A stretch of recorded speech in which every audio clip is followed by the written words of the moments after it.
বিদায় আমি কথা গুছায়া অল্প করে নিয়ে আসতেছি। আমাদের যাত্রা কিন্তু জান্নাত থেকে, আমাদের গন্তব্য জান্নাত।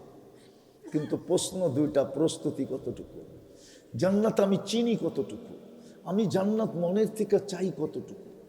আল্লাহ রসুল তো বলছিল উতলুবিল জান্নাতা জাহাদাকুম, চোখে দেখা এসে বলছিল আমার উম্মত সব কিছু দিয়েও যদি জান্নাত মিলা যায়, এমনকি জানটা দিয়েও যদি জান্নাত মিলা যায় তো বড় পাওনা হয়ে যাবে, ব্যবসা বড় লাভবান হবে, বড় জিনিস তোমার অর্জিত হবে।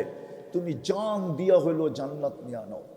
আমি চোখে দেখা আইসা বলতেছি, সবচেয়ে ছোট এই দুনিয়ার 10 গুণ সমান, যার মাটিগুলা হবে মুস্ক, যার গাছগুলা হবে জাফরান, যার বিল্ডিং গুলা হবে সোনার ইট রূপার ইট, যার ফল ধরবে সোনার গাছে, আম ধরে এই মাদ্রাসায় কিন্তু কাঠের গাছে, লিচু ধরে এই মাদ্রাসায় কিন্তু কাঠের গাছে, জান্নাতে ফল ধরবে সোনার গাছে। জান্নাতে সমস্ত আসবাবপত্র হবে 8 প্রকারের জিনিস দ্বারা, হয়তো সোনা, না হয় রূপা, না হয় জবরজুদ, না হয় জমররুদ, না হয় ইয়াকুত, না হয় মারজান, না হয় মুক্তা, না হয় হীরা। এই 8 প্রকারের জিনিস দিয়ে জান্নাতের সমস্ত ফার্নিচার হবে।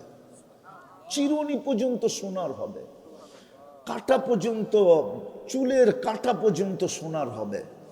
যুবক, তোমাকে এইখান থেকে এই পর্যন্ত বেসলাইট পড়াবে আল্লাহ। তুমি তো আজকে স্টিলের বেসলাইট পড়া, একটু পর পর হাতের ভিতরে নাড়া দিয়া বন্ধুদেরকে তাক লাগাও আর বাপ দেখাও যে আমি কি হাতে দিছি দেখ। আল্লাহ তোমাকে এই থেকে এই পর্যন্ত সোনার বেসলাইট পড়াবে।